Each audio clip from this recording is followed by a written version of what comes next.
ফ্যাক্টরির ভিতরে আমি অস্ট্রিচগুলো রাখছি, মাছের আদারে এগুলো রাখছি, এইটাই আমার সবচেয়ে বড় অপরাধ।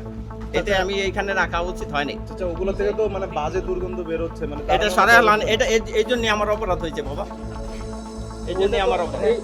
এই সেমাইগুলো তো ঈদকে সামনে রেখেই তো বিক্রি করা হবে না, এটা তো বাবা মাছের আদার অস্ট্রিচ, ওগুলোর সাথে তো এগুলো এটির সাথে ওটির কোনো তুলনা নেই, এটির সাথে ওটির কোনো। সামনেই রমজান ঈদ, এই সেমাইগুলো তো এই রমজানেই বাজারে বাবা এদিকে এদিকে আঙ্কেল, এই যে এগুলো রেখেছেন, এগুলো কি কাজে রেখেছেন? এগুলো মাছের আদার, গরুর খাবার, গরুর খাবার বাবা, গরুর খাবার, এগুলা গরুর খাবার আমি ফ্যাক্টরির ভিতরে রাখছি, এটা আমার অপরাধ।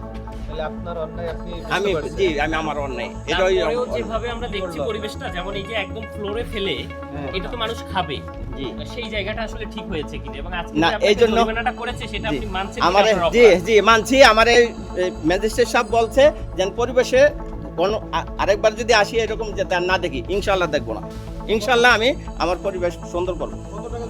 10,000 টাকা জরিমানা। ঠিক আছে।